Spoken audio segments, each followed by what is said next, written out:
During a service at an old synagogue in Eastern Europe, when the Shema prayer was said, half the congregants stood up and half remained sitting. The half that was seated started yelling at those who were still sitting down. They yelled for them to stand up. And the ones that were sitting were yelling at the ones standing up for them to sit down. The rabbi, learned as he was in the law and commentaries, didn't know what to do. They don't teach us stuff like this at seminary. His congregation suggested to him that he consult a homebound 98-year-old man who knew the traditions of the congregation. In fact, he had been one of the founders of the temple. So the rabbi hoped that the elderly man would be able to tell him what the actual tradition was. So he went to the nursing home where the man lived to visit him, and he brought along a representative of each faction within the congregation. The one whose followers stood during the Shema said to the old man, "Is the tradition to stand during this prayer?"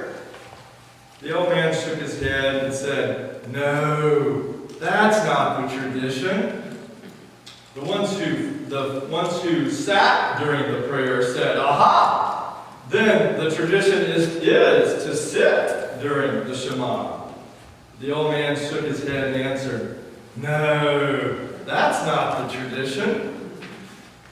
Then the rabbi scratched his head and said to the old man, "But the congregants fight all the time, every Sabbath, yelling at each other about whether they should sit or stand."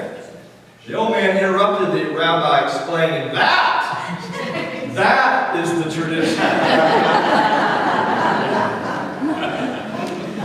And apparently it always has been. Because long before that synagogue dispute, the disciples of John the Baptist came to Jesus asking him why in the world it was that his disciples did not continue the time-honored practice of fasting. Refraining from eating on certain days had come to be a sign of physical and spiritual longing and preparation for the kingdom of God. But Jesus explained to John's disciples that a new context calls for a deeper understanding and a new practice. And he makes his point in typical Jesus fashion. He tells stories and creates metaphors. Waiting for the kingdom to come, Jesus says, is like waiting for the bride and groom to show up at the wedding reception. It's not appropriate to eat the food then, but when all the pictures have been taken and the bride and groom finally arrive at the reception, then it's time to party. It's time to eat and drink and be merry.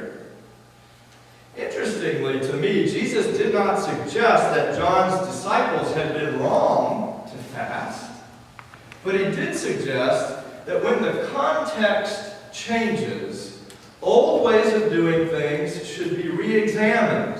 Deeper understandings are needed, and new practices are called for that reflect the new reality. To illustrate the point further with another metaphor, Jesus says that when a pair of jeans rips, well, he didn't exactly say that. This is what he meant. That when a pair of jeans rips at the knees and a patch has to be sewn on, you don't sew on a new, unwashed patch on pre-washed jeans.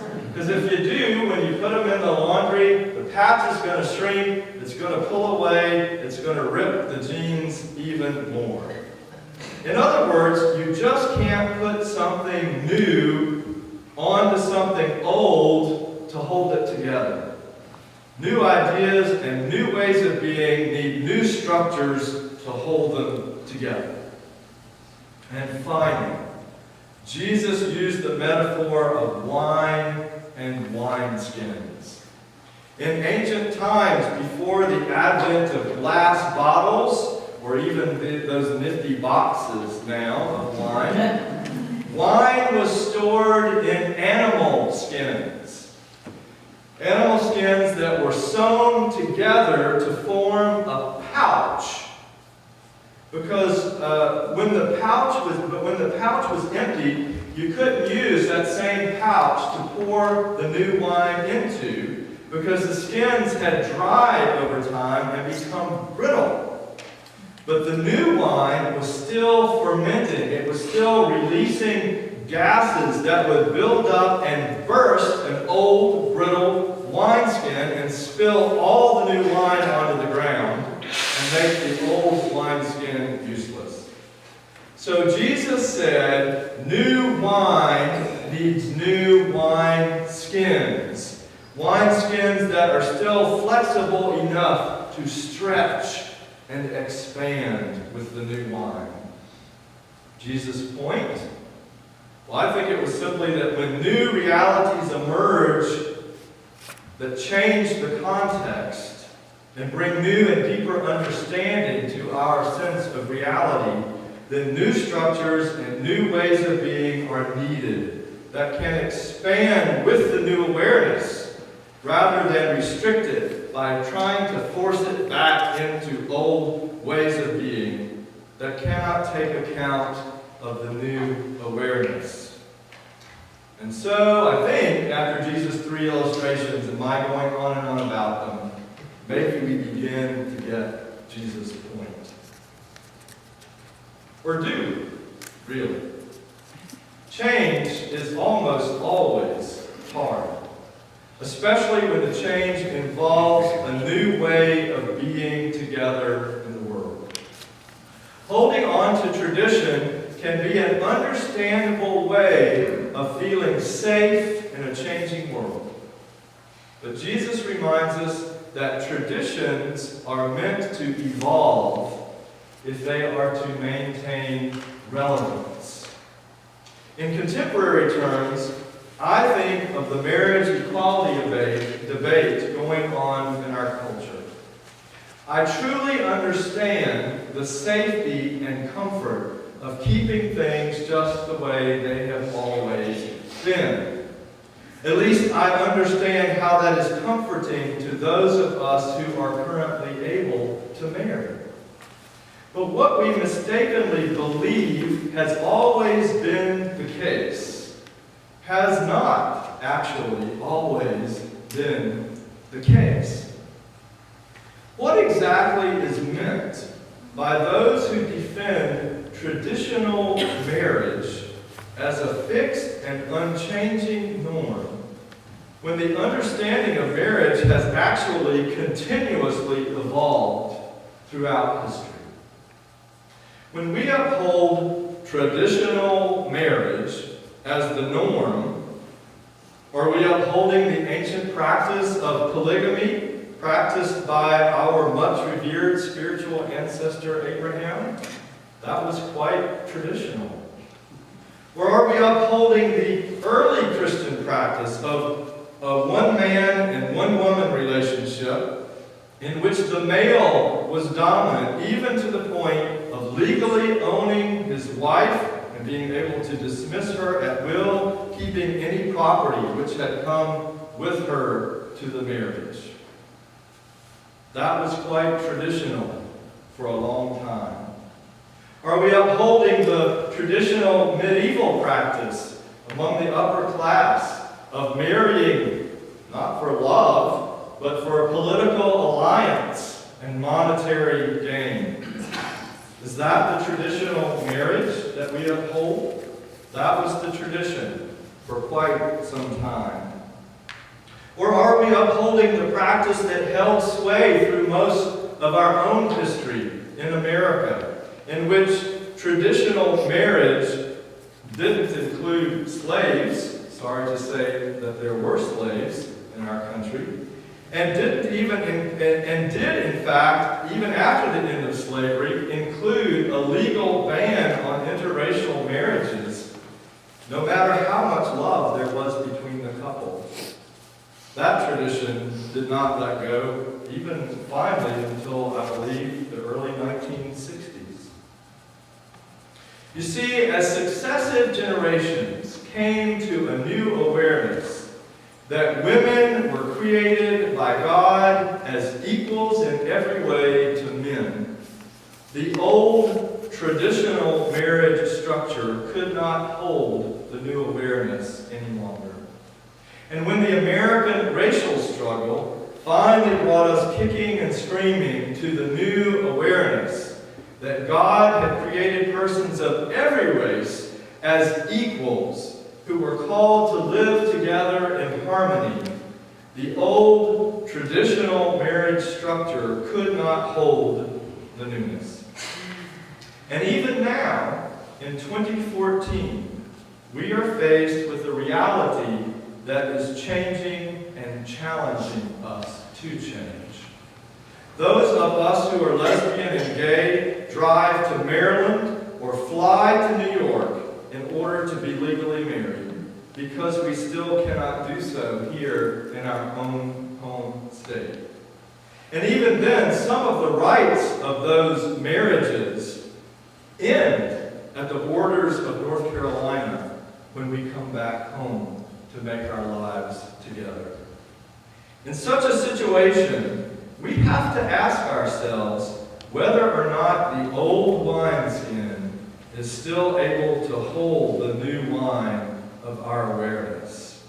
And we have to ask ourselves what we, as a loving congregation, feel called to do about it. As UCC pastors Lee Ann McCall Tiggart and McMarrin Tarabasi have put in their recent book that I've enjoyed reading, called All Whom God Has Joined, this is what they say. Perhaps the growing movement of same-gender loving couples seeking public legal and religious recognition is not the death rattle of the institution of marriage. Indeed, it might even signal the end of marriage as we have known it to be an exclusivistic, sexist, and heterosexist institution. Perhaps the present movement for same-sex marriage is more like a midwife seeking to deliver something new and energetic, saving marriage from the cultural death of cynicism, irrelevance, and oppression. And I would add, in the context of today's gospel reading, that perhaps we are being challenged as people of God to shape and nurture new structures and new ways of being that can support our growing awareness as who we are as God's journeying people. Change, especially big change, is often disorienting and sometimes downright frightening. As Linda's fabulous bulletin cover suggests, I'm sure you had to all see it before you opened it up, life and change are often complicated. But rather than get stuck in the fear and complications of change to such a degree that we become paralyzed and fractured, I find hope in Jesus' words and in Linda's drawing. It's interesting to note again that Jesus did not condemn John's disciples for fasting. And Jesus apparently didn't spend time berating them for their inadequate understanding either. He didn't even suggest that they were wrong.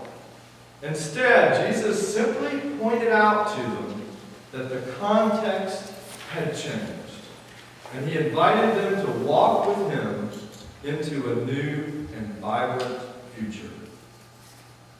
Perhaps Jesus knew that difficult change is made even harder when we feel personally blamed for the old structure or feel accused of being unenlightened for preferring the old way of doing things. So Jesus' model of holding out the gifts and the possibilities of the new awareness, rather than casting blame on the old way, is a helpful one that I want to learn from in my interactions with others. The old way of being may have at some point been appropriate, given what we knew then, but now a new awareness has come, and we are challenged to take account of it.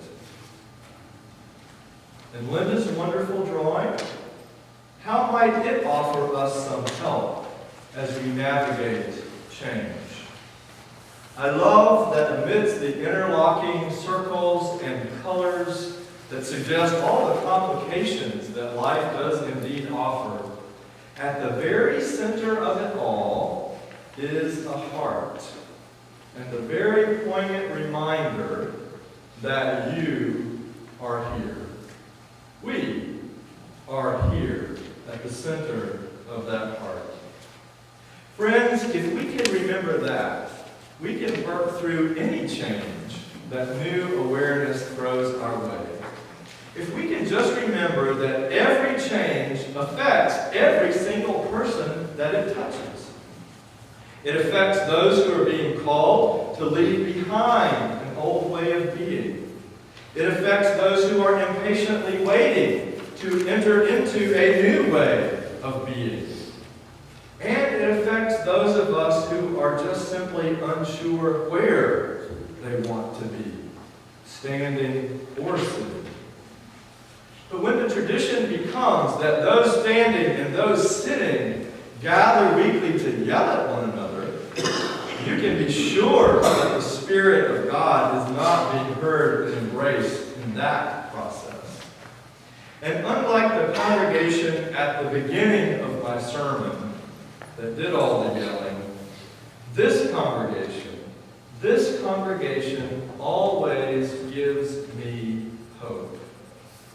This congregation always gives me hope that our witness as a community of equality and love, a community that can move together through change in heartfelt conversation, that this community can be a vehicle of the coming of the new ways of the kingdom for our world.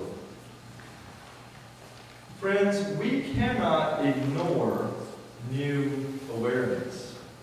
It's impossible. And it is neither loving nor just to ignore our evolving understandings of humanity, of human equality, and of human love. Even when the search for new structures and ways of being makes us sometimes uncomfortable.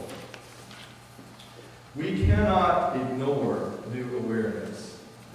We can, however, pretend not to know what we really know, which is how much of the world functions, isn't it? But pretending will not make the old way work any better.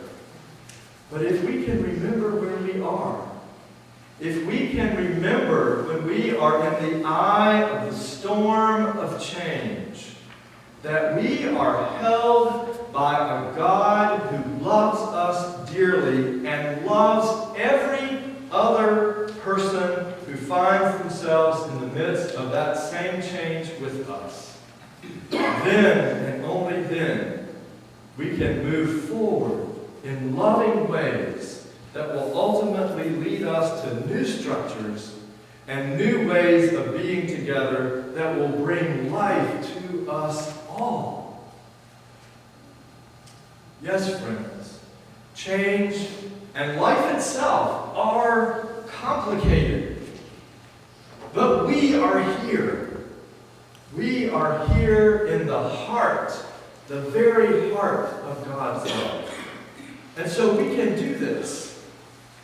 This community can be the fresh wineskins that can hold all the new awarenesses given us in love by the Spirit. Love is the path, and we are on the journey. Thanks be to God. Amen.